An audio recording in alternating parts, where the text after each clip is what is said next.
She didn't say hello. She didn't explain. She just said, "Sir, your son is on the street. He can't get up." On the other end of the line, the most feared man in the city went silent because his son was supposed to be home, and suddenly, he wasn't. What he did next would expose a betrayal no one saw coming. If this story pulled you in, go ahead and subscribe so you never miss what's ahead.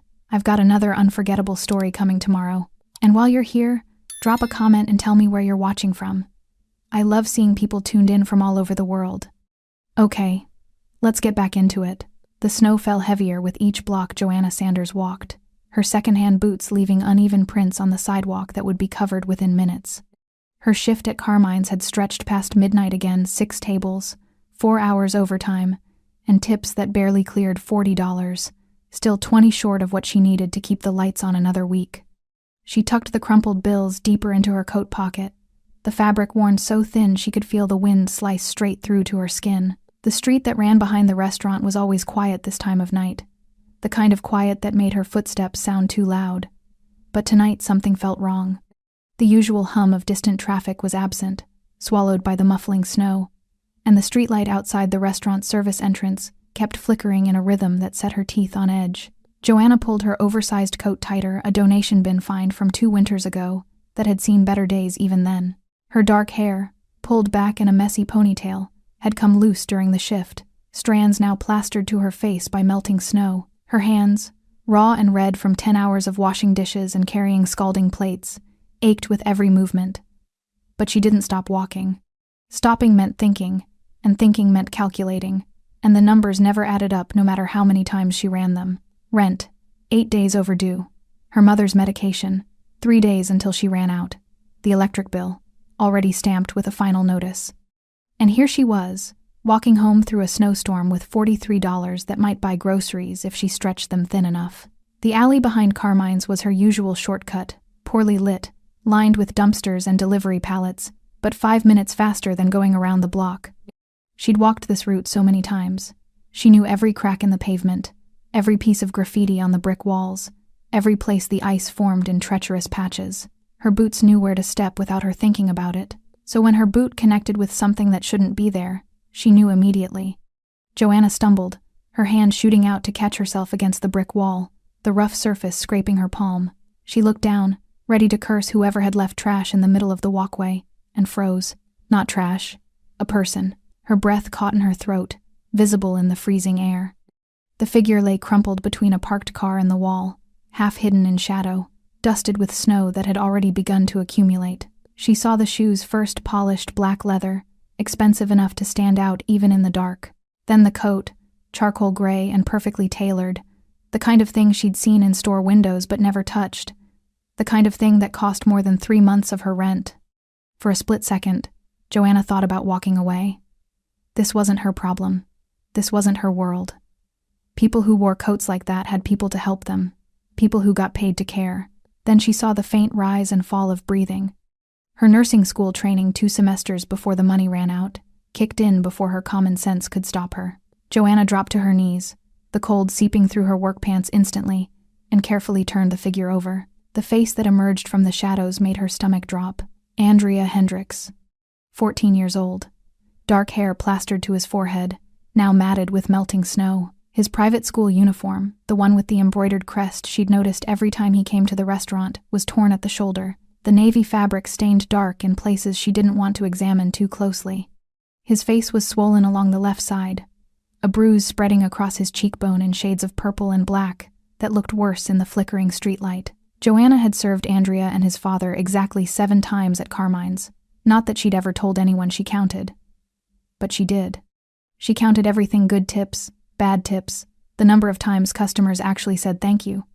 Andrea had always been polite, quiet. The kind of kid who said please when asking for extra bread and actually stacked his plates before she cleared them. His father, Matts Hris, was different. Everyone at Carmine's knew who Matts was, even if nobody said it out loud. The way the owner seated him at the corner table without being asked. The way conversations dropped to whispers when he walked in. The way he tipped not loudly, not to show off, but with the kind of precision that made it clear the gesture was intentional, calculated, a message. Joanna had never asked questions, never pried. That wasn't how you survived in her world. But now Andrea was here, barely conscious, bruised, and struggling to breathe in an alley he had no business being in. Andrea? Her voice came out steadier than she felt, cutting through the silence. Can you hear me? His eyes fluttered, cracking open for just a second, unfocused, glassy, struggling to find her face. His lips moved, forming words that wouldn't come, sounds that dissolved into nothing. A thin line of blood had dried beneath his nose, already crusted in the cold. Joanna's hand moved to his neck, checking his pulse. Elevated but steady, she ran her hands carefully over his arms, his ribs, looking for breaks, for bleeding, for anything that screamed immediate danger. His breathing was shallow but consistent. The injuries looked painful, but not immediately life-threatening. This wasn't random. Nobody ended up in this alley by accident, and nobody got beaten this precisely without it meaning something.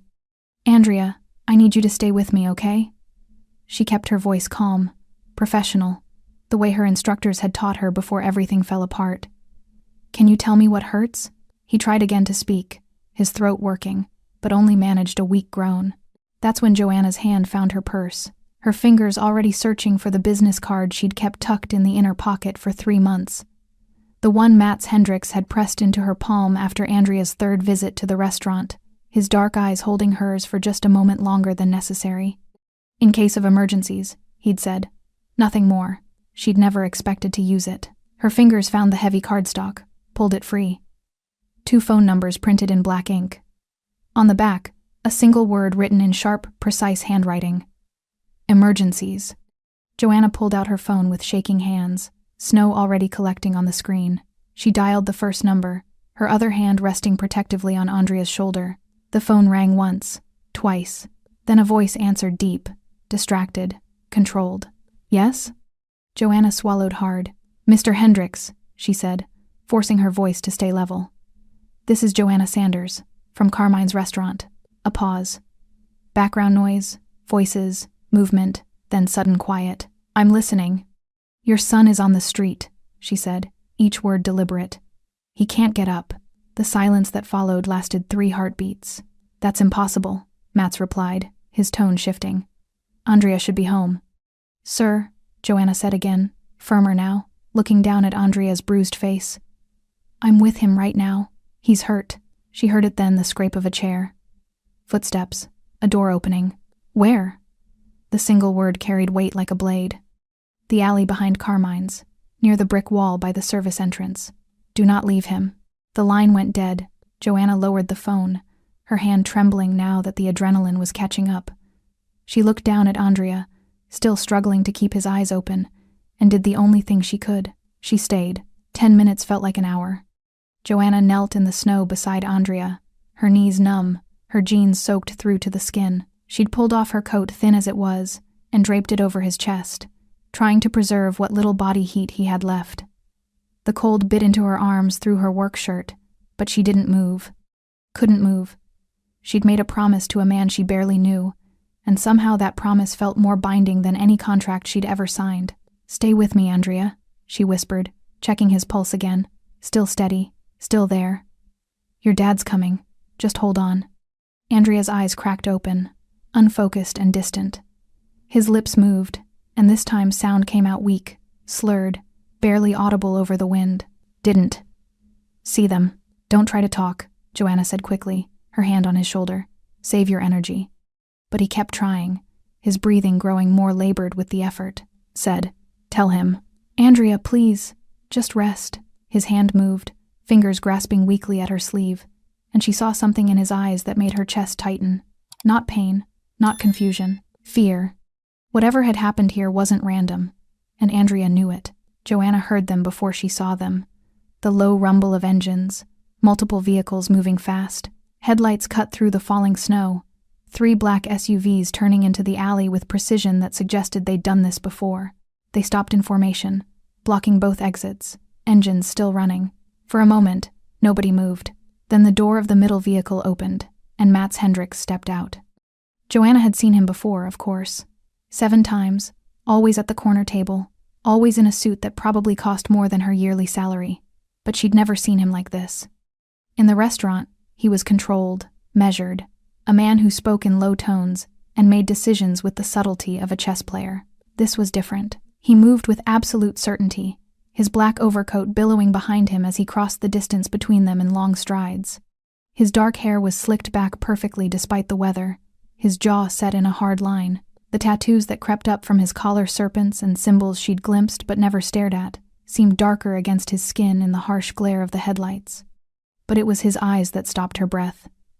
Dark, intense, burning with something that looked like fury wrapped in ice. Men poured out of the other vehicles, 4, maybe 5, all dressed in dark clothes, all moving with military efficiency. One immediately began scanning the area. Another spoke urgently into a phone. A third approached with what looked like a medical kit. Matts dropped to one knee beside his son, and for just a moment, something cracked in that controlled facade. "Andrea." His voice was barely above a whisper, but it carried more weight than any shout. His hands adorned with heavy rings that caught the light moved over Andrea's face, his shoulders, checking for damage with surprising gentleness. "Look at me, boy."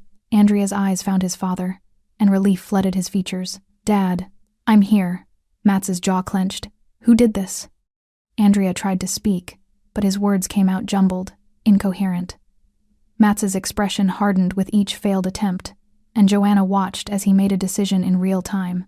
"Get him to the car," Matts ordered, not looking away from Andrea. "Carefully." 2 men moved immediately, lifting Andrea with practiced precision. Joanna started to stand, to move out of the way, when Matts's hand caught her wrist. Not hard, not threatening, but absolute. "You called me," he said, those dark eyes finally meeting hers.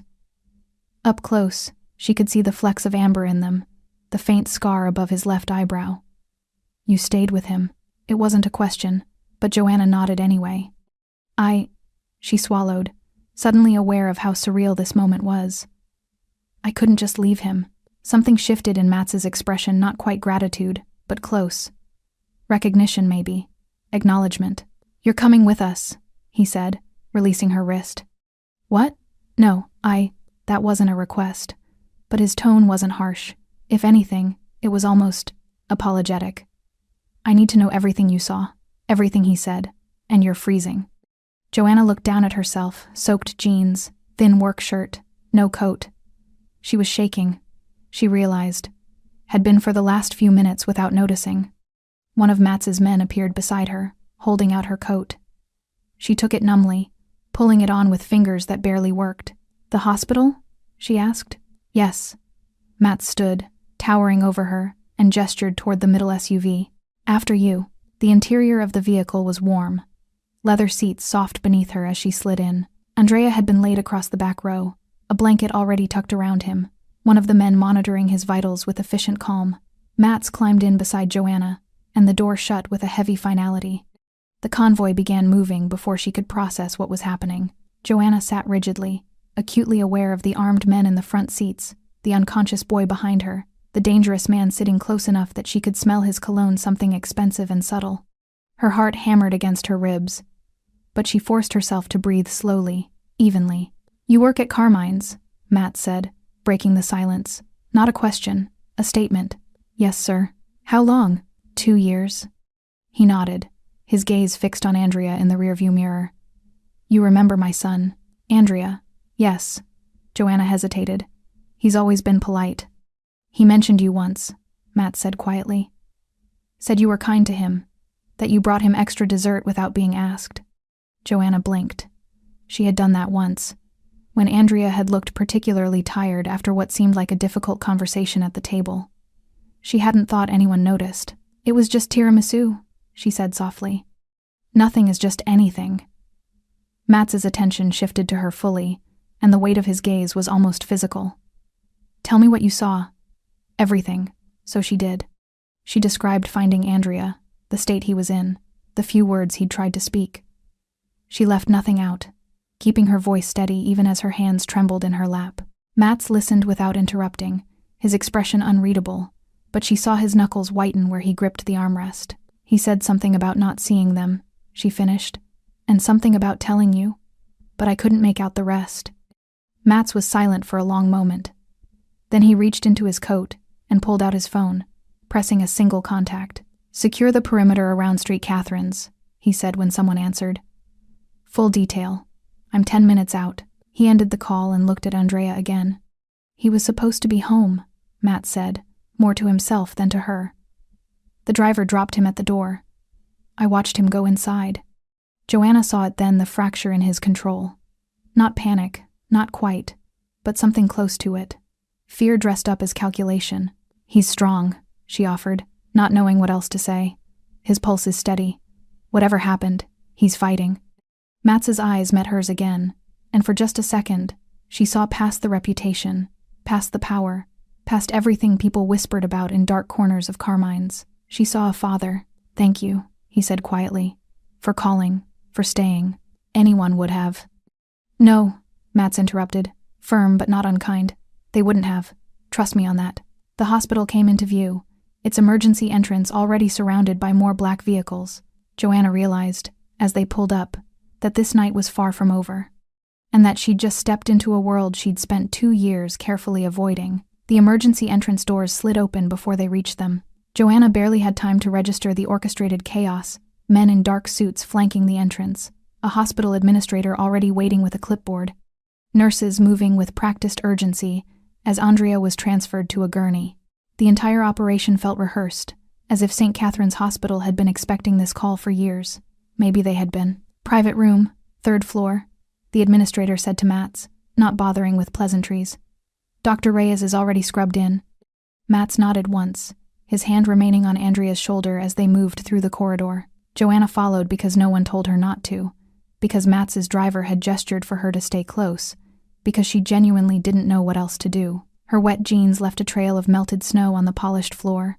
They bypassed the waiting room entirely, took a private elevator that required a key card, and emerged into a quiet wing that looked nothing like any emergency room Joanna had ever seen, more like a hotel. Soft lighting, artwork on the walls, the kind of place where money bought privacy and privacy bought silence. Andrea was wheeled into a room at the end of the hall, and suddenly there were doctors, nurses, monitors beeping to life. Joanna caught a glimpse of Andrea's face, still pale, still unconscious before the door closed, and she found herself standing in the hallway beside 3 of Matts's men. None of them spoke.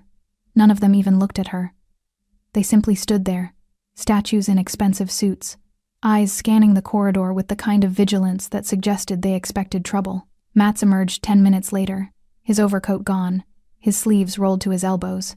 The tattoos on his forearms were fully visible now, intricate designs that wound from wrist to elbow, serpents and geometric patterns that seemed to shift in the fluorescent light. He looked at Joanna as if remembering she existed. "Come with me," he said. He led her to a small consultation room, leather chairs, a mahogany table, walls thick enough to muffle sound. One of his men brought coffee in real ceramic mugs, not styrofoam cups. Joanna wrapped her hands around the warmth, grateful despite herself. Matt sat across from her, silent for a long moment. When he finally spoke, his voice carried the exhaustion of a man who'd been running on pure will for the last hour. "The doctors say he'll be fine," Matt said. "Concussion, bruised ribs, facial trauma, but nothing that won't heal." "That's good," Joanna said quietly. "That's really good. They're keeping him sedated for now, letting his body rest." Matts's jaw tightened. "But when he wakes up, I need to know who did this." Joanna nodded, unsure what response he wanted. "You said he tried to speak," Matts continued, his eyes fixed on her with uncomfortable intensity. "In the alley. What exactly did he say?" "He said he didn't see them," Joanna repeated, searching her memory. "And something about telling you, but that was all I could make out. The rest was too slurred." Matts's fingers drummed once against the table, the only outward sign of agitation. "Didn't see them," meaning they came from behind. It wasn't a question, but Joanna answered anyway. "I think so. And the location?" Matts leaned back, his mind clearly working through scenarios. "Behind Carmine's, in the alley. That's not random, that's deliberate." Joanna felt cold despite the coffee.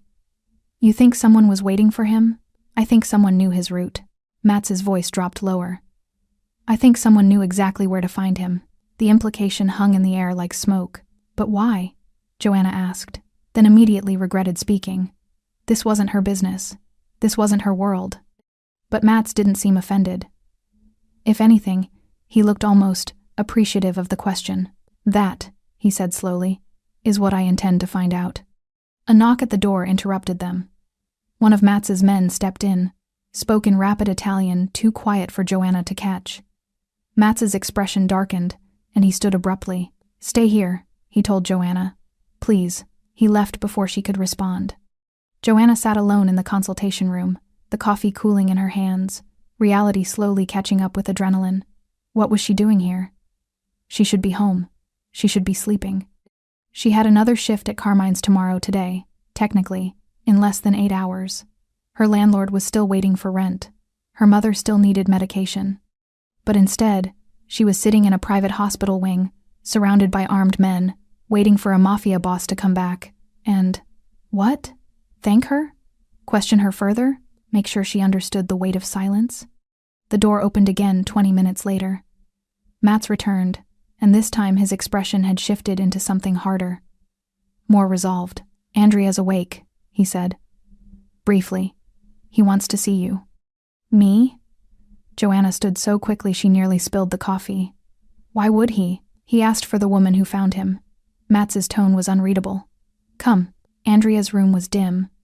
Most of the lights turned low to ease the concussion. He lay propped against pillows, his face swollen worse than it had looked in the alley, one eye nearly shut, an IV line running into his arm, but his good eye found Joanna immediately when she entered, and something like relief crossed his features. You stayed, he whispered, his voice hoarse. Joanna moved closer, hyper-aware of Matts standing behind her like a dark shadow. Of course I stayed. Thank you. Andrea's hand moved weakly on the blanket.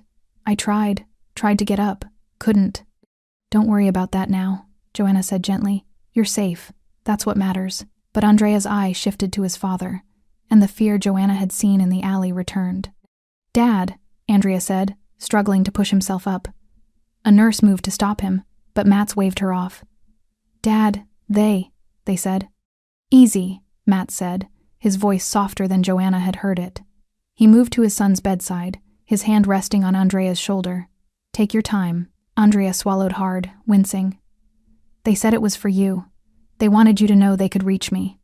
The room went absolutely still. Joanna felt the temperature drop, or maybe that was just her imagination. But the way Matts's spine straightened, the way his fingers tensed against Andrea's shoulder, the way every man in the room shifted their weight almost imperceptibly, it all screamed danger. Who? Matts asked, his voice deadly calm. I don't know. Andrea's good eye filled with tears. He tried to blink away. 3 of them. Masks. They grabbed me by the car. Before I got inside, I fought, but how many hits? I don't. Maybe 10? They weren't trying to kill me. Andrea's voice cracked. They kept saying your name, kept saying you'd understand the message. Matts stood perfectly motionless, and Joanna realized she was witnessing something dangerous, not anger. Anger was hot, explosive, visible. This was something else entirely. This was calculation wrapped in fury, waiting for the right moment to strike. What else? Matts asked softly. One of them. Andrea hesitated. One of them had a tattoo. On his wrist. I saw it when he grabbed me. It looked like one of yours. The snake. The silence that followed felt like a blade hanging in the air. Matts leaned down, kissed Andrea's forehead, a gesture so tender it seemed to belong to a different person, and straightened. Get some rest, he said. I'll be right outside. He turned and walked out of the room, and every man in the corridor immediately fell into step behind him. Joanna stood frozen beside Andrea's bed, the nurse quietly checking monitors, and realized with absolute certainty that she'd just witnessed the moment a war began. Joanna stayed with Andrea for another hour, mostly because leaving felt wrong, and staying felt only slightly less terrifying than whatever was happening in the hallway beyond the closed door. The nurse, a middle-aged woman named Rita, who moved with the efficiency of someone accustomed to high-profile patients, checked Andrea's vitals every 15 minutes, and said nothing about the armed men stationed outside. She simply did her job, adjusted his IV, and left Joanna alone with a 14-year-old boy who kept drifting in and out of consciousness. Each time Andrea woke, his good eye found her immediately, as if confirming she was still real. You don't have to stay, he whispered during one of these moments. I know, Joanna said, adjusting the blanket that had slipped from his shoulder. But I'm not leaving until your dad comes back. He's going to hurt someone. It wasn't a question. Andrea's voice carried a strange mixture of certainty and resignation, like he'd seen this movie before and knew how it ended. Joanna didn't know how to respond to that, so she settled for honesty. Probably. They shouldn't have touched me. Andrea's eye closed again. Everyone knows the rules. You don't touch family. The casual way he said it, like discussing weather patterns or traffic routes, sent a chill through Joanna's chest. This was his normal. Violence as etiquette. Retaliation as protocol. Before she could dwell on it further, the door opened, and Matts entered, followed by two men she hadn't seen before. One carried a laptop, the other held a tablet, and what looked like an evidence folder. Matts's expression hadn't changed, still that carefully controlled mask, but something in his posture suggested decisions had been made. "How is he?" Matts asked Rita. "Stable, resting comfortably. The swelling should decrease by morning." Rita made a note on her chart. "I've administered pain medication. He'll sleep through the night." Matts nodded, then turned to Joanna. "Come with me, please." The please felt important somehow, a reminder that she wasn't a prisoner, even if she wasn't quite free to leave either. She followed him to the same consultation room, where the laptop was already being set up on the mahogany table. One of the men, younger, maybe 30, with wire-rimmed glasses that seemed out of place on someone carrying a gun, pulled up what appeared to be security footage. "We pulled the CCTV from every camera within 3 blocks of the restaurant," he explained, his fingers flying over the keyboard. "Street cameras, traffic lights, private businesses. Took some convincing, but we got them all." "Show her," Matt said, gesturing to Joanna. "I want her to see what you found." The man pulled up footage time-stamped 11:47 p.m., just over 2 hours ago, though it felt like days. The angle showed the alley from above, grainy but clear enough. Joanna watched herself walk into frame, saw the moment she stumbled, saw herself kneel beside Andrea's body. "That's you finding him at 11:51, the man said, fast-forwarding slightly. "Now watch this." He switched to a different camera, this one showing the street adjacent to the alley. A black sedan pulled up at 11:32 p.m. 3 figures emerged, all wearing dark clothing, faces obscured by masks. They moved with purpose, checking the street before disappearing into the alley. The timestamp showed 11:34 p.m. when they reappeared, moving quickly back to the sedan. No running, no panic, just efficient extraction. 17 minutes from arrival to departure, the man said. They knew exactly where to go, exactly when he'd be there. Matts leaned forward, his eyes fixed on the screen. "Go back, the moment they exit the vehicle." The footage reversed, played again in slow motion. Joanna watched the 3 figures emerge, and this time she noticed details she'd missed before. The way they moved synchronized, practiced. The way one of them checked his watch. The way another gestured with his hand, directing the others. "There," Matt said sharply. "Freeze it." The image froze on the second figure, his arm extended as he pointed toward the alley. His sleeve had ridden up slightly, exposing his wrist. Even in the grainy footage, even with the poor lighting, Joanna could see it. A tattoo. Dark lines coiling around his wrist like a serpent. "Zoom in," Matts ordered. The image enlarged, pixels breaking apart slightly but still visible enough. The snake design was unmistakable. Geometric, precise, identical to the patterns Joanna had seen on Matts's own forearms. "That's one of ours," the man with the laptop said quietly. "That specific design, only 15 people in the organization have it. It's a mark of trust." Inner circle. The room went silent. Joanna looked at Matts, saw his jaw clench, saw the muscle in his temple pulse once, twice. But his voice when he spoke remained perfectly level. "Pull the personnel files. Everyone with that mark. I want locations, alibis, phone records from the last 48 hours. "Already started," the second man said, tapping his tablet. 3 of them were out of the country. 4 have solid alibis. That leaves 8 possibles. "Narrow it down," Matt said. "Someone in this room betrayed me. Someone I trusted enough to mark." Joanna felt like she shouldn't be hearing this. Like she'd walked into a confessional and couldn't leave without hearing sins she wasn't meant to absolve. "Sir," she said quietly, "maybe I should." "No." Matts looked at her, and something in his expression made her close her mouth. "You found my son. You called me. You stayed with him when you could have walked away. You're part of this now, whether either of us likes it, but I don't know anything about." You know Andrea was beaten by professionals who made sure to leave him alive? Matts interrupted.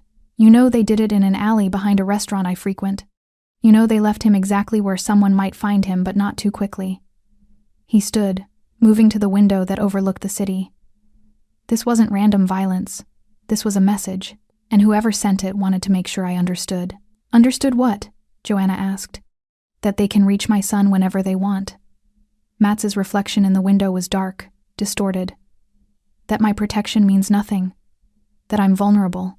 The man with the laptop cleared his throat. Sir, there's something else. Matts turned. The attack was clean. Too clean. No broken bones, no internal bleeding, no permanent damage. These weren't street thugs. Whoever did this had training. Medical training, maybe. They knew exactly how much force to use. To hurt without killing, Matts said softly. To send a message without starting a war, the man corrected. If Andrea had died, you'd have no choice but full retaliation. But this? This leaves you in a gray area. Do you respond? Do you wait? Do you investigate first? Matts was quiet for a long moment. Then he turned to face both men fully, and Joanna saw the decision crystallize in his eyes. I investigate first, he said, quietly, thoroughly. And when I find who ordered this, not just who carried it out, but who gave the command, I make sure it never happens again. The two men nodded and left. Joanna found herself alone with Matts once more, the weight of secrets she didn't want pressing against her chest. Can I ask you something? She said. Yes. What if it wasn't someone trying to start a war? What if it was someone trying to end one? Matts looked at her sharply, and Joanna saw real curiosity flash across his features. Explain. You said they knew where to find Andrea. They knew his route. They knew exactly how to hurt him without killing him. Joanna chose her words carefully. What if someone inside wanted you to think you were under attack? So you'd react. So you'd retaliate against the wrong people. Matt stared at her for 3 full seconds. Then, slowly, he smiled. It wasn't a warm smile, but it was genuine. You're smarter than you pretend to be, he said. I work in a restaurant that caters to men like you, Joanna replied. You learn to see patterns. Then you've just become more valuable than you realize. Matts moved toward the door. Get some rest. One of my men will take you home. Tomorrow we find the traitor. Joanna didn't go home. She told herself it was because Matts's driver was waiting, because refusing seemed more dangerous than accepting, because she was too exhausted to argue. But the truth was simpler and more uncomfortable. She wanted to know how this ended. The driver, a quiet man named Ivan, who spoke exactly 3 words during the entire ride, took her to an apartment building she'd never noticed before, tucked between a laundromat and a closed bookstore. He handed her a key card and a phone number written on plain paper. 3rd floor, Unit 7, he said. Anything you need, call that number. Don't leave until someone comes for you. Then he was gone, and Joanna stood in the lobby of a building that smelled like expensive cleaning products and old money, holding a key to an apartment she hadn't asked for. The unit was small but immaculate hardwood floors, leather furniture, a kitchen that looked like it had never been used. Someone had left clothes on the bed in her size, jeans, shirts, a heavy coat that would actually keep out the cold. On the nightstand sat a stack of cash that made her monthly rent look like pocket change. Joanna sat on the edge of the bed and tried to process the last 6 hours. She'd found a boy in an alley, made a phone call, saved someone's son, and now she was in a safe house with more money than she'd seen in years, waiting for permission to return to her own life. The phone on the nightstand rang at 6:47 a.m. She answered without thinking. Hello? It's Matts. His voice sounded different over the phone, less controlled, more tired. Did you sleep? No, neither did I. A pause. I need to handle something this morning. Stay where you are. Ivan will bring you lunch. Mr. Hendricks. Matts, he interrupted. If you're going to be part of this, use my name. Matts, she corrected, the name strange in her mouth. I have work today. My shift starts at 11. I called the restaurant, told them you're sick. You're covered for the next 3 days. Joanna felt anger flare in her chest. You can't just... I can, he said, not unkindly. And I did. Because right now, until I know who did this and why, anyone associated with my family is a potential target. That includes you. The line went dead. Joanna stared at the phone, then at the money on the nightstand, then at the clothes that fit her perfectly. She'd been absorbed into Matts Hendricks' world without her permission, and the worst part was understanding exactly why. She'd seen too much, knew too much, and in Matts's world, that meant protection whether she wanted it or not. Ivan brought lunch at noon, real food from a restaurant she recognized but could never afford. He also brought a laptop and a brief explanation. Matts wanted her to watch something. The screen showed surveillance footage from earlier that morning. A warehouse district, dawn light cutting through industrial buildings, 2 black SUVs pulling up outside a structure with no visible signage. Matts emerged from the first vehicle, flanked by 4 men. The footage had no audio, but Joanna could read his body language: controlled, purposeful, dangerous. He entered the warehouse. The timestamp showed 23 minutes before he emerged again. His expression unchanged, but his knuckles slightly red. The second video started automatically. This one showed an office, expensive, modern, floor-to-ceiling windows overlooking the city. A man sat behind a mahogany desk, older than Matts, gray at the temples, wearing a suit that probably cost more than Joanna's car had when it still ran. Matts entered the frame, sat across from him without being invited. The laptop had audio this time.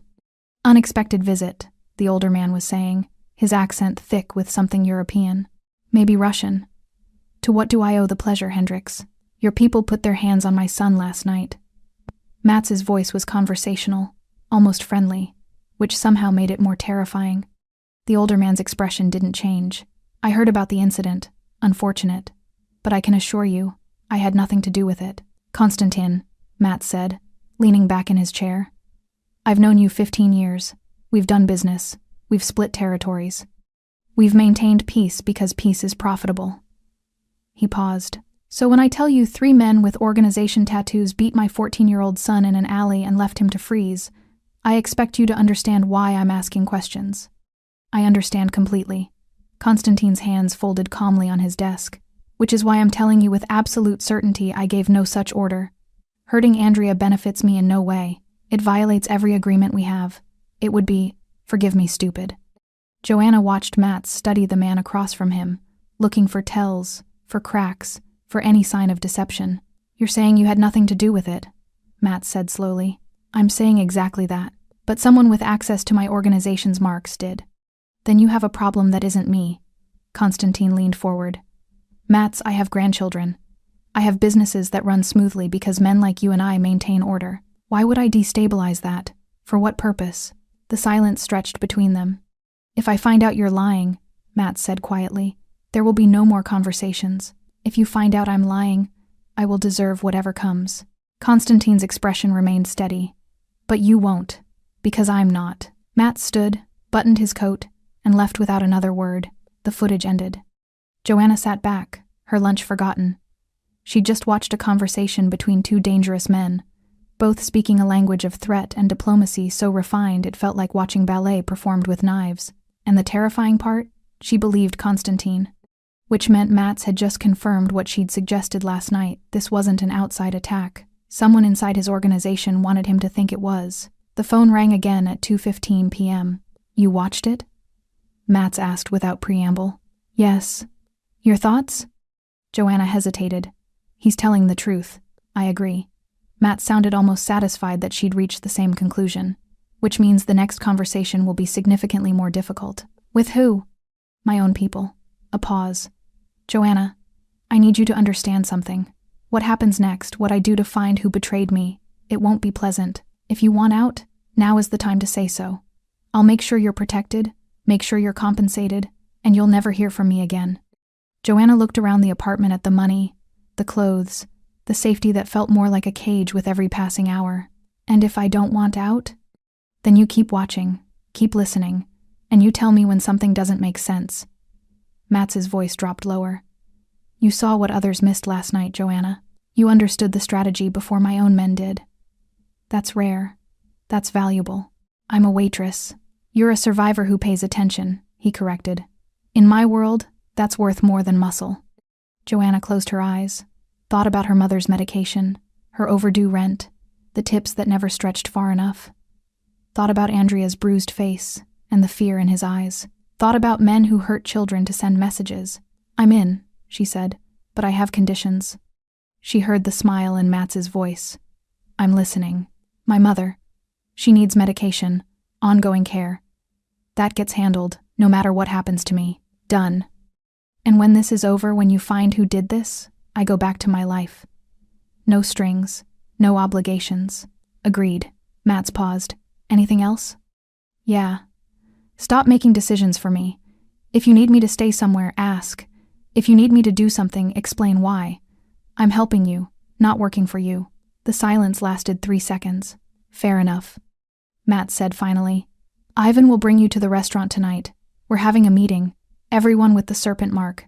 Someone in that room ordered the attack on my son. And then? Then we find out who's been playing games with my family.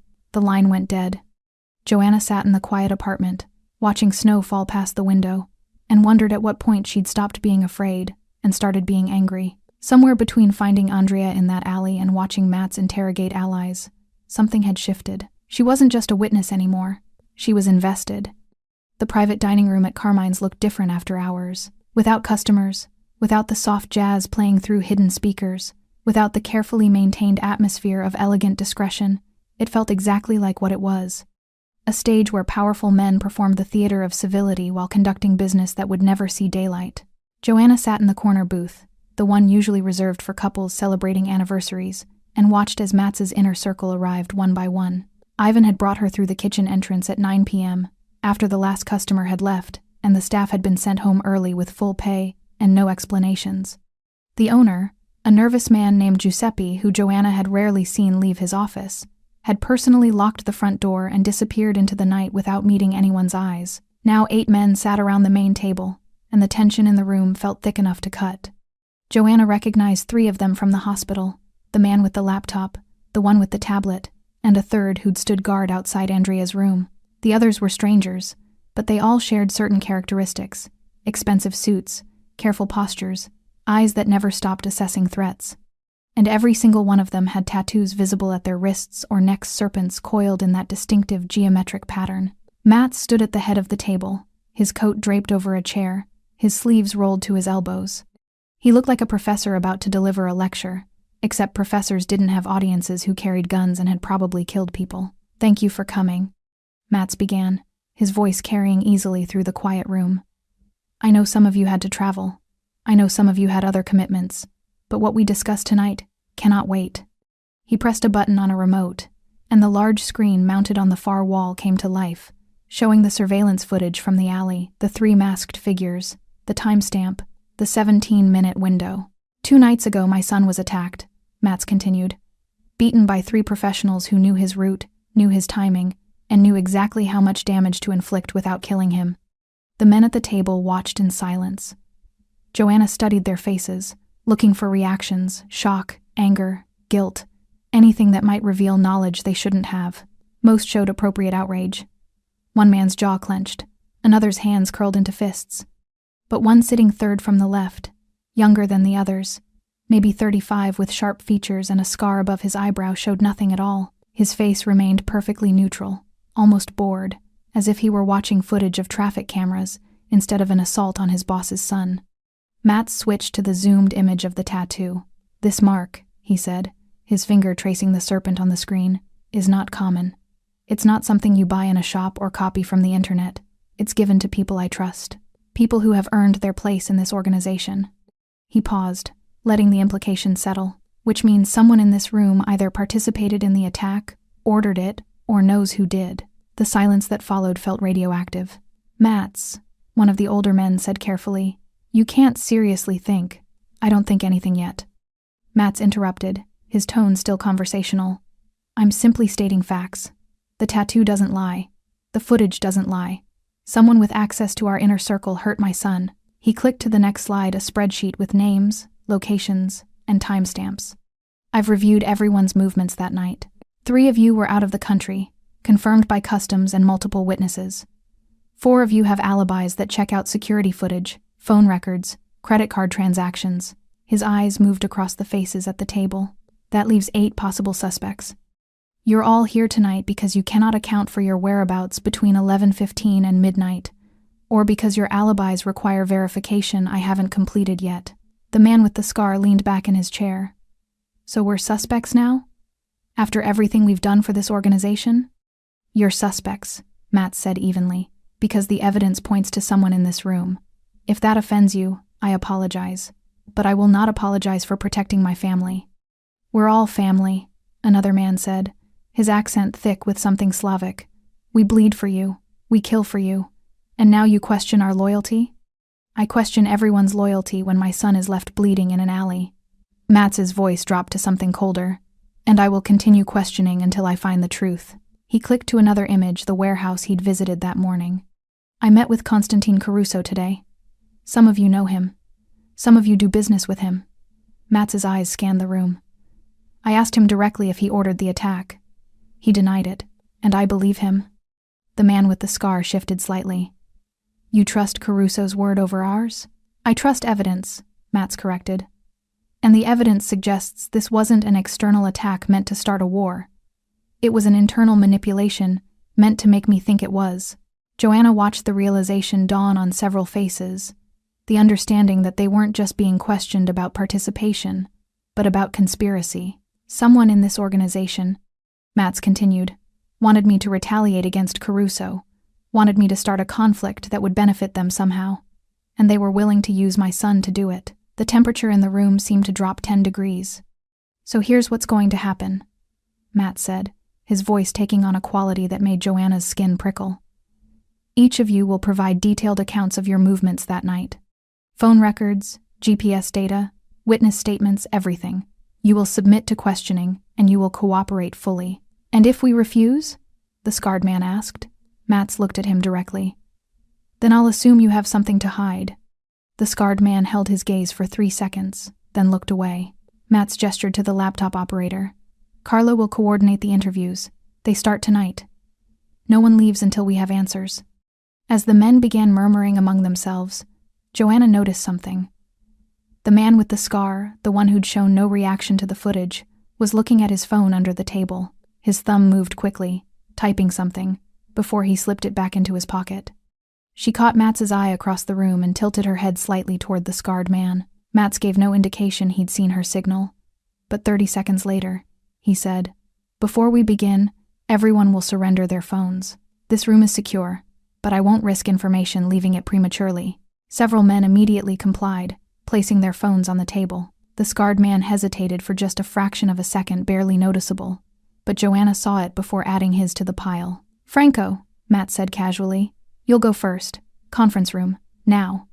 Franco, the scarred man, stood slowly, his expression carefully neutral. Of course. As he passed Joanna's booth, she saw his jaw clench once, quickly, before he disappeared through the door with 2 of Matts's men flanking him. The moment he was gone, Matts picked up Franco's phone from the table. He entered a code clearly already knowing the password, and his expression darkened as he read whatever was on the screen. He looked at Carlo. Pull Franco's financials. Last 6 months. Every transaction, every deposit, every withdrawal. On it, Carlo said, fingers already flying over his laptop. Matts turned to the remaining men. The rest of you wait here. This won't take long. He crossed the room to Joanna's booth, sat down across from her, and showed her the phone screen. The message Franco had been typing read, They're asking questions. Might need to accelerate timeline. It had been addressed to a contact saved only as K, not Constantine, Joanna said quietly. No, Matts agreed. Someone else. Someone Franco answers to. He's not the one who ordered it. No, he's just the one who carried it out. Matts's smile was cold and surgical. But he's going to tell me who did. From the conference room, raised voices suddenly erupted Franco's protests, the calm responses of Matts's men, then a crash as something hit the floor. Matts didn't flinch. He simply stood, buttoned his coat, and said, Wait here. This part you don't need to see. He walked toward the conference room, and Joanna sat alone in the dining room with 7 dangerous men who were now staring at the closed door with expressions ranging from concern to calculation. She'd helped identify a traitor, and somehow, that made everything more dangerous, not less. Joanna didn't see Franco leave the restaurant. She heard the service door open and close 30 minutes after Matts disappeared into the conference room. Heard the sound of a vehicle starting. Heard tires on wet pavement pulling away into the night. And then nothing but the quiet murmur of the 7 remaining men at the table, none of whom looked particularly surprised. When Matts returned, his sleeves were still rolled up, his hands were clean, and his expression was unreadable. He didn't sit down, didn't address the room. He simply looked at Carlo and said, Send everyone home. We'll reconvene tomorrow." The men filed out without questions, without protests, their phones returned to them at the door.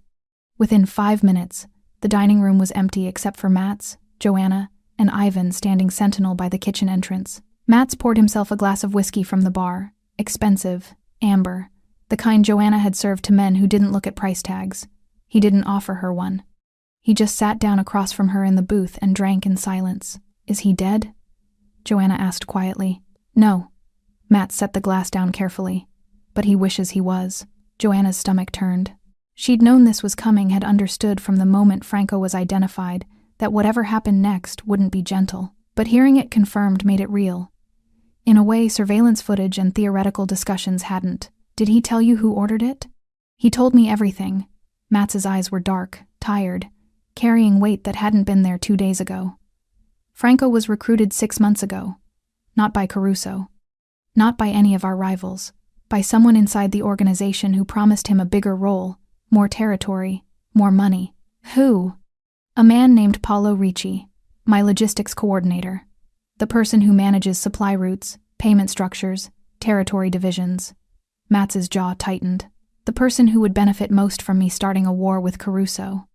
Joanna processed this. "Because during a war, logistics become critical." "Exactly.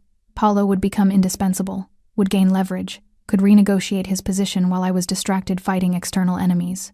Matts finished his whiskey. "He used Franco and 2 others to attack Andrea, knowing I'd see the tattoo, knowing I'd suspect Caruso, knowing I'd retaliate. Except you didn't." "Except I didn't." Matts looked at her directly. "Because you asked the right question at the right moment. You saw the pattern when everyone else saw an attack." Joanna felt the weight of that statement settle on her shoulders. "What happens to Paolo?" "He's already been dealt with." Matts's tone suggested the conversation on that particular topic was closed. "He won't be a problem anymore." The casual finality of it made Joanna's chest tighten. 2 men, maybe 3, had simply ceased to exist in Matts Hendricks's world because they'd made the mistake of thinking they could manipulate him through his son. "You're wondering if you made the right choice," Matts said, reading her expression. "Wondering if helping me means you're responsible for what happened to them." "Am I?" "No." His answer was immediate, certain. "Franco beat my son. Paolo ordered it. They made their choices knowing the consequences. You simply helped me find the truth faster. Prevented more bloodshed, actually. If I'd gone after Caruso first, dozens would have died." Joanna wanted to believe that. Wanted to see her role as preventing violence rather than enabling it. But the distinction felt thin, fragile, like tissue paper pretending to be armor. "How's Andrea?" she asked, changing the subject because she couldn't hold the weight of the other one anymore. Matts's expression softened fractionally. "Better. Awake most of today. Asking questions. Asking about you, actually." "Me?" "He wants to thank you properly. Says he was conscious enough in the alley to know you stayed even when you could have left." Matt stood, retrieved his coat from the chair. "He remembers you from the restaurant. Says you were always kind to him. That means something." Joanna thought about the quiet boy who stacked his plates, who said please and thank you, who existed in this violent world but somehow hadn't been corrupted by it yet. She hoped he never would be. "I'd like to see him," she said, "if that's allowed. Tomorrow. I'll have Ivan bring you to the hospital." Matts paused at the booth. "But first, I need to show you something. In my office." Joanna followed him through the kitchen past the industrial stoves and prep stations where she'd worked hundreds of shifts, and up a narrow staircase she'd never been allowed to climb. The second floor consisted of a single room, Matts's private office. It was smaller than she'd expected. Functional. A desk, filing cabinets, a wall of security monitors showing various angles of the restaurant and surrounding streets. No artwork. No personal photographs. Nothing that revealed the man who worked here. Matts unlocked a drawer and pulled out a folder, setting it on the desk between them. "Your mother?" he said. "Catherine Sanders. Stage 4 ovarian cancer. Currently being treated at County General. Medication costs running approximately $4,000 a month that insurance doesn't cover." Joanna's breath stopped. "How do you—" "I make it my business to know things." Matts opened the folder, showing medical records, billing statements, pharmacy receipts. "You've been using your tips to buy her medication, going without meals yourself sometimes, behind on rent because you prioritize her care." Tears burned behind Joanna's eyes, but she refused to let them fall. Why are you showing me this? Because I made you a promise, and I keep my promises. He pulled out another document letterhead from a private oncology clinic that Joanna had only seen in magazines. Your mother has been transferred to Henderson Medical Center. Private room. Full coverage. The best oncologist in the state is reviewing her case personally. Joanna stared at the paperwork, unable to process what she was seeing. I can't afford. You're not paying. I am. Matts's voice was firm but not unkind. Consider it payment for services rendered, or gratitude for saving my son, or simply what I should have done the moment I learned you were struggling. Why?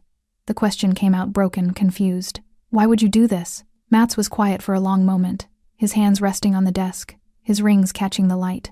Because 3 years ago, my wife was diagnosed with the same cancer, he said finally, and I had the money, the resources, the connections to get her the best care available.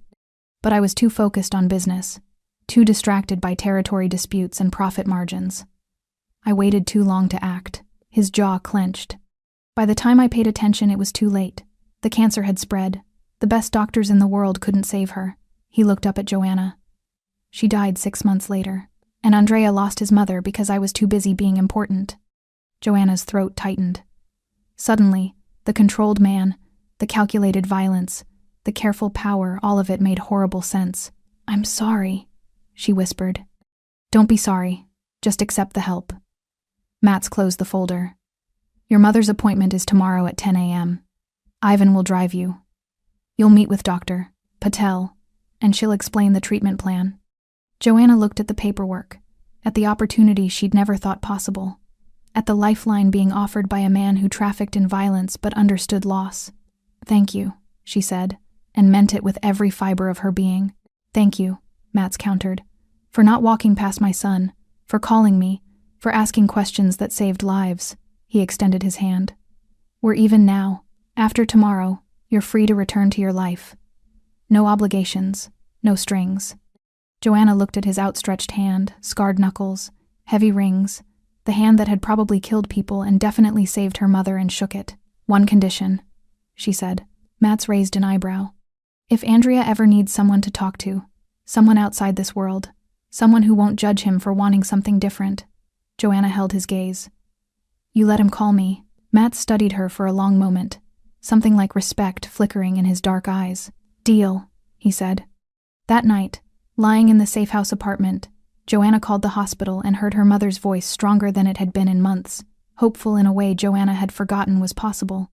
They say I'm going somewhere better tomorrow, her mother said. They say there are treatments, real treatments, not just pain management. I know, Mom. How did this happen? Who paid for this?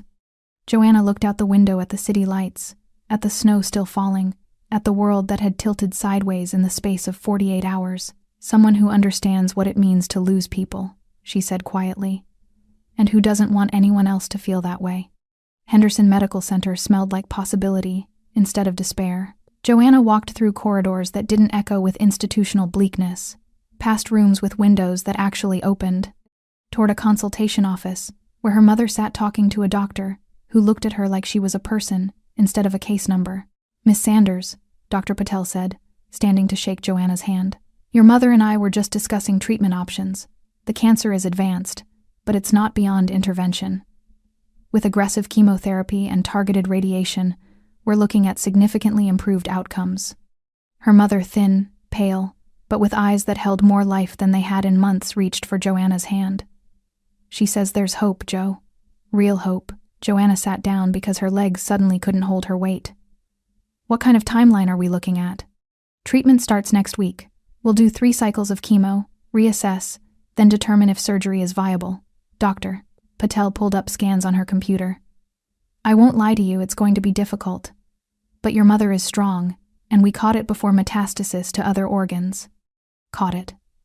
As if someone had been looking. As if they'd had the luxury of preventive care and early detection, instead of emergency room visits when the pain became unbearable.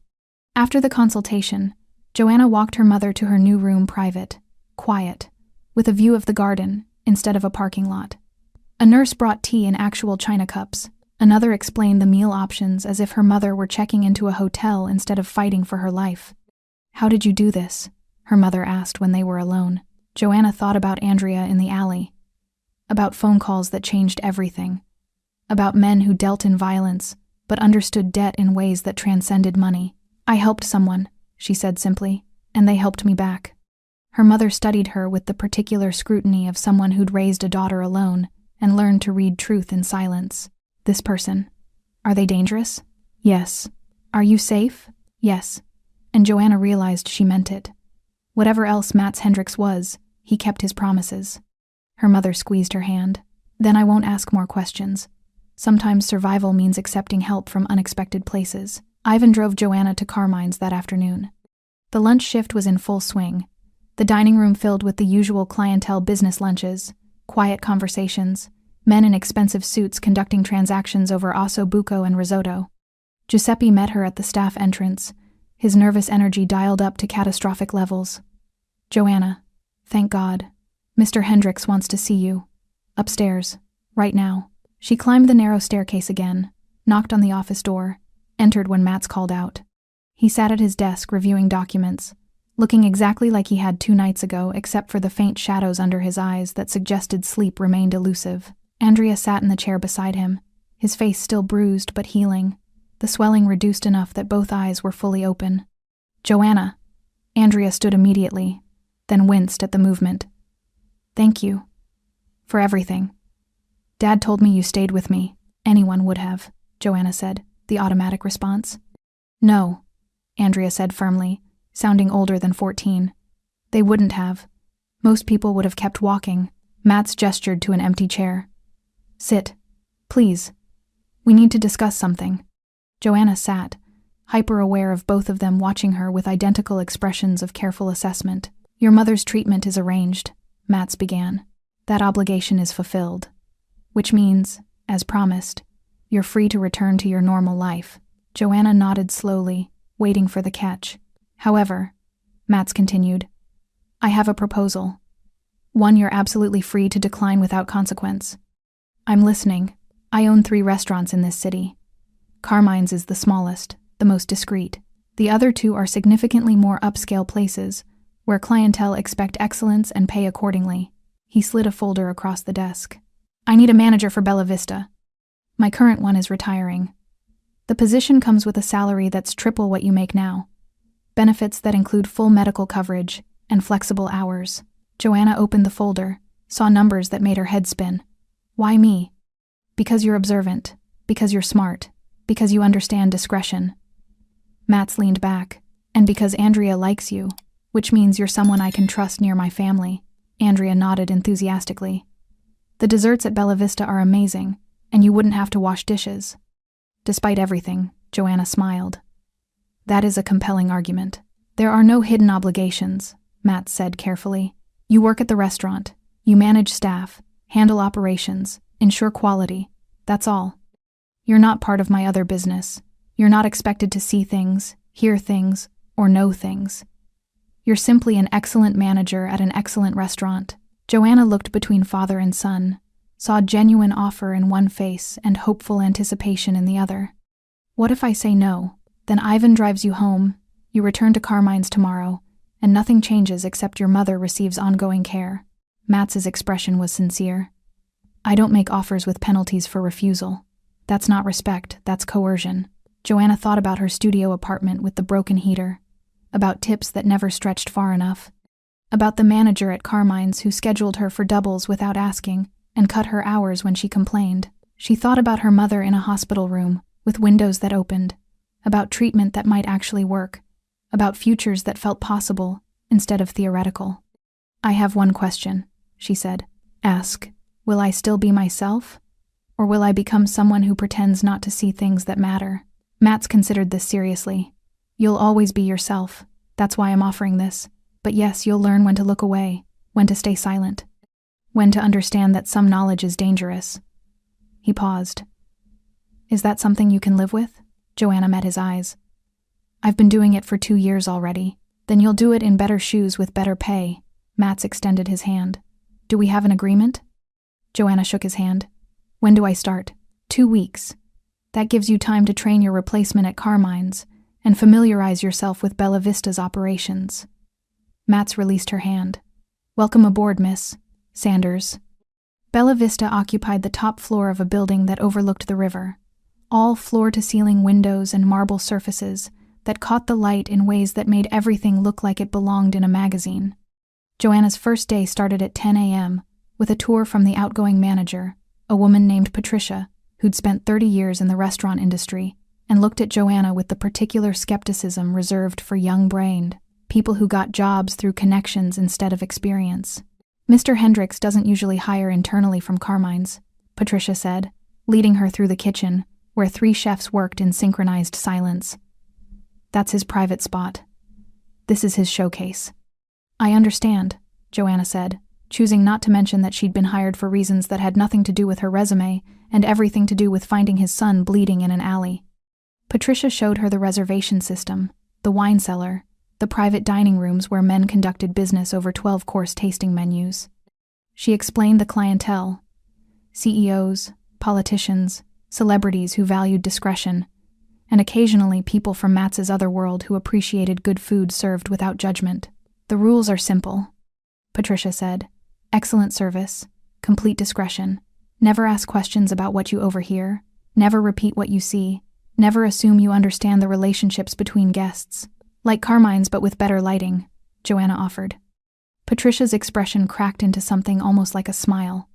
"Exactly like Carmine's but with a Michelin star and customers who tip in thousands instead of 20s.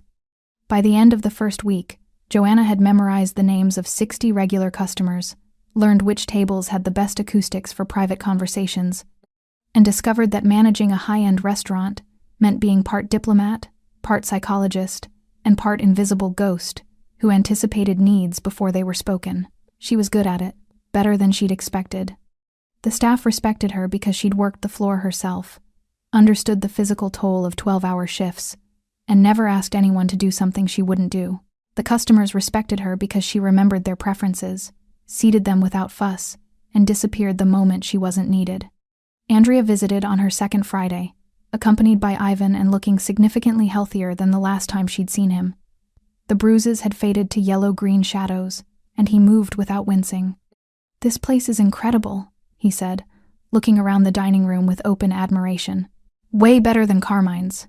"Don't let your father hear you say that," Joanna said, smiling. "Carmine's has character. Carmine's has rats in the alley and a bathroom that floods every winter." Andrea grinned. "This has an actual view." Joanna seated him at a corner table, brought him the tiramisu he'd always ordered at Carmine's, and sat down for 5 minutes while the lunch rush settled. "How are you doing?" she asked. "Really doing?" Andrea's smile dimmed slightly. "Better. School's weird now, though.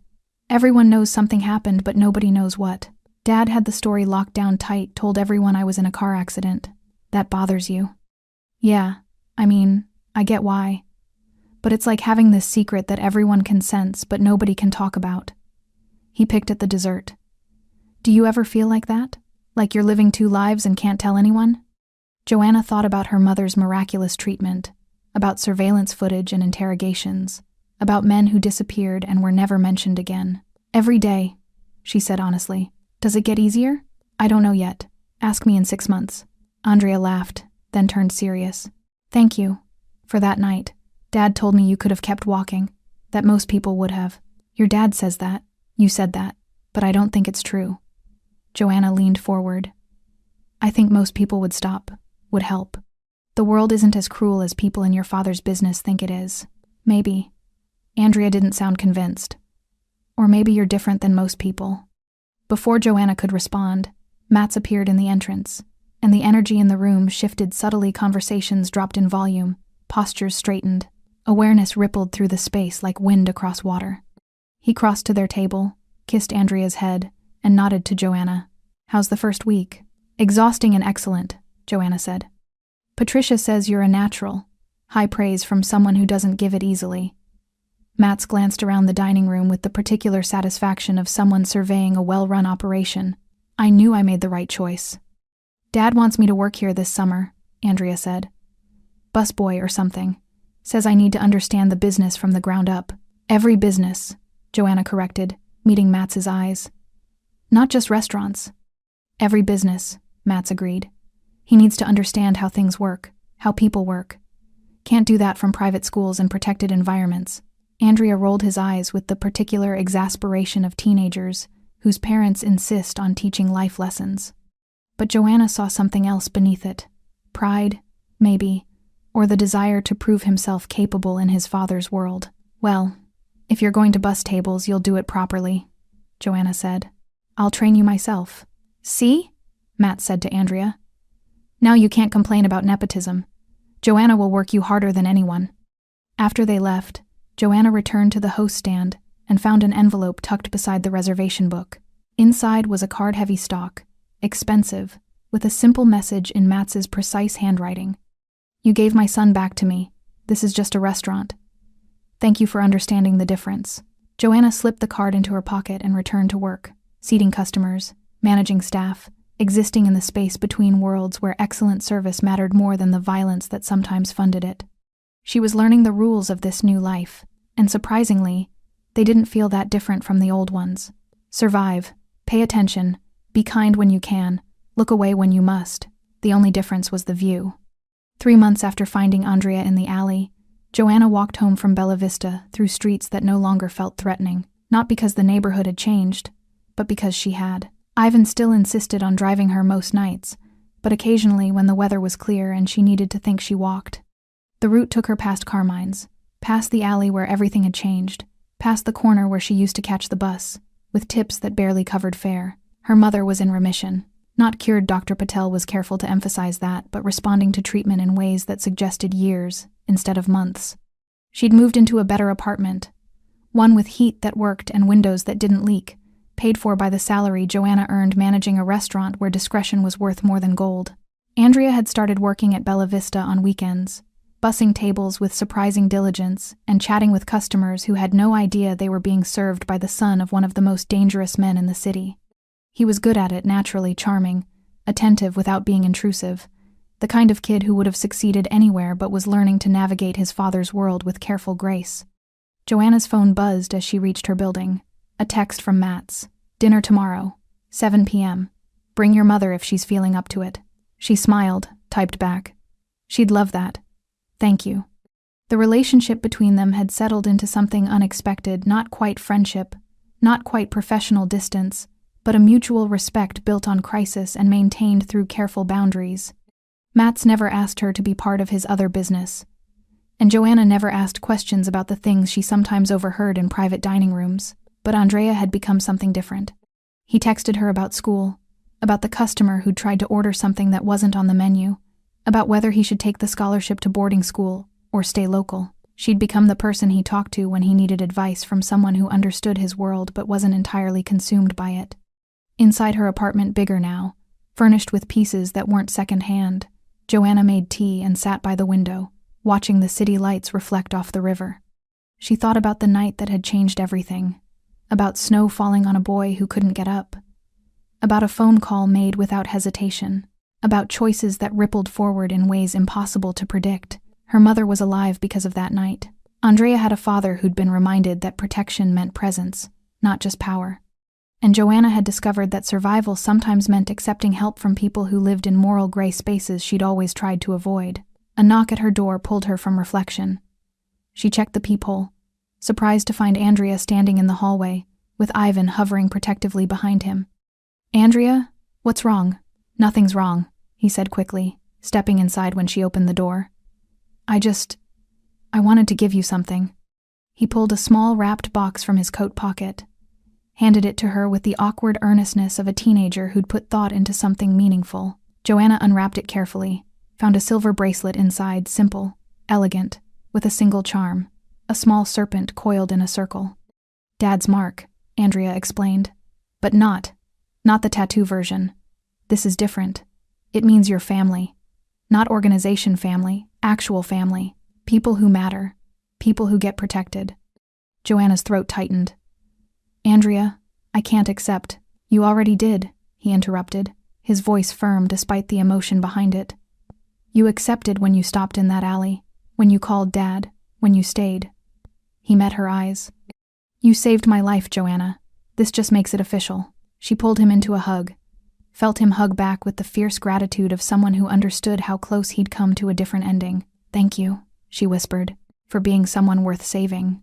After Andrea left, Joanna fastened the bracelet around her wrist and looked at her reflection in the window. The woman staring back looked different than the exhausted waitress who'd stumbled over a boy in the snow 3 months ago. Stronger, maybe. More certain. Still kind, but with clearer boundaries about when kindness required action and when it required silence. She'd entered Matts Hris's world by accident and stayed by choice, understanding that some debts couldn't be repaid with money, some gratitude couldn't be expressed with words, and some families were built not through blood but through the moments when you chose not to look away. Her phone buzzed again. Her mother. "Feeling good tonight. Looking forward to dinner tomorrow. Love you," Joanna typed back. "Love you too, Mom." She finished her tea, turned off the lights, and went to bed in an apartment that felt like home instead of a waiting room for the next catastrophe. The night that should have been ordinary had changed everything. And somehow, impossibly, it had changed things for the better. Not because violence had been avoided, it hadn't. Not because justice was clean, it never was in Matts's world. But because one person had stopped when others would have kept walking, had called when silence would have been safer, had stayed when leaving would have been easier. Sometimes that was enough. Sometimes that was everything. Joanna fell asleep with the bracelet on her wrist, and the knowledge that she'd found her place in a world she'd never expected to enter. Not as a participant in the darkness, but as someone who reminded dangerous men that light still existed. And in that space, she'd discovered something powerful. Compassion doesn't require innocence, and protection doesn't always come from expected places. It comes from people who understand what it means to lose everything and refuse to let others experience that same loss. That night, Joanna Sanders slept deeply for the first time in years, knowing her mother was safe, her future was stable, and somewhere across the city, a father and son were learning to hold each other tighter, all because she'd refused to keep walking. Thanks for sticking with this story until the very end. You're the reason these stories feel alive. If you're ready for another powerful journey, just tap the next video on your screen. And before you go, leave a quick comment and rate this story from 1 to 10. I'm excited to read your thoughts and connect with you in the comments.